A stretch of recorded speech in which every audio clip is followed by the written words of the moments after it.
Okay then guys, let's have a look at the paper then. Try and simulate the thought processes you might go through at the beginning of an examination.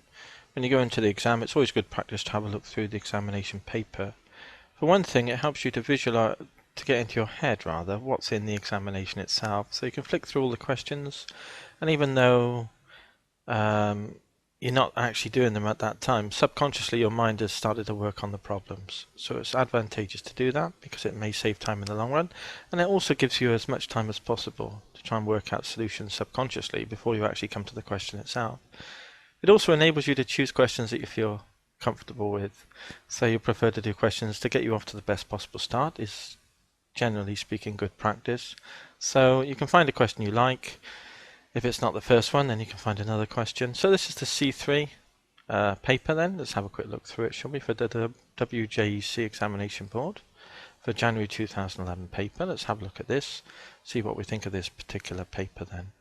Question 1 is Simpson's rule, 5 ordinates, so a standard formula booklet, Simpson's rule formula there. So that's just time consuming, but pretty obvious here. Counterexample, so we need to find values of theta, where we can show this is not correct. This identity is false, so that would be easy to find, wouldn't it? Just play around with a few values. And then here, solve this quadratic between 0 and 360. Here, using trig identities, of course, to have a quadratic in cards. So that looks user-friendly as well. So nice question there, more or less. Here's dy dx implicit differentiation. Fairly standard question there. Part B is parametric differentiation. Again, a nice question and second derivative. So 3 is certainly a nice easy question to get off to a good possible, as good a start as you would like.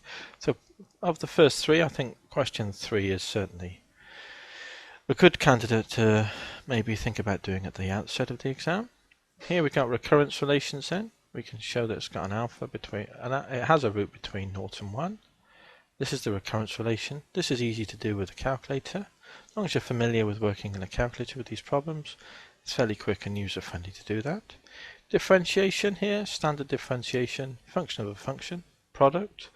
One of the constituents is itself a function of a function. And you've got a quotient here with one of the functions itself a function of a function. So that's nice. Here we can just find dy dx. This is easy as well. So 5 is nice.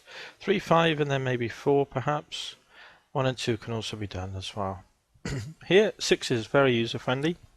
Standard integrals, functions of a function all the way through, isn't it?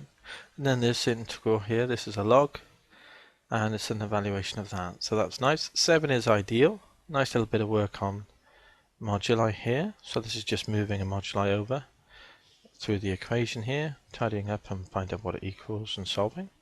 Here's an inequality here. So that's a lovely question 7 as well. Very easy and quick to do. 8, sketch of a graph, maximum at these points and going through the x-axis at those points. And then sketching this resulting function here. So that's a nice question as well. Very easy to do. And so this paper so far is looking very promising in terms of it being user-friendly. Certainly appears that way, doesn't it? Function f, write down the range of this quadratic if it's defined on this domain here.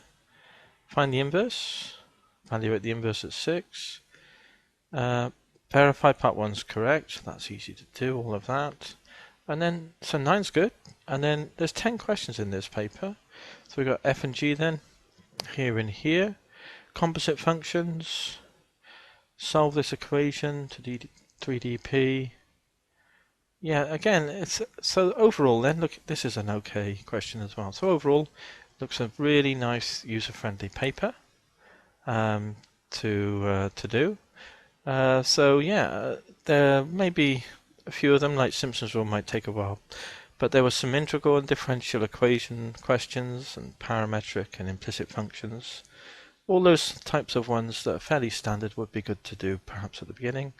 And then the longer questions maybe, the composite questions longer, and the iteration one might be a little bit longer. So these might be ones that we may well choose to leave toward the latter part of the examination. Of course, if you finish early, it's always good practice to not to go, but to then use that time to double check everything you've done, and then if you get time after you've double checked everything that needs double checking, to triple check.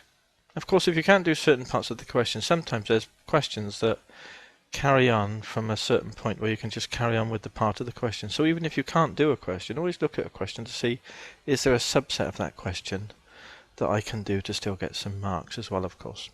So if you're taking a C3 in the near future then, guys, it just remains for me to say all the best. I hope you do well. Hope you work hard and you get the marks that you deserve for all your hard work. So all the best then, and hopefully I'll catch you in another revision session. Cheers!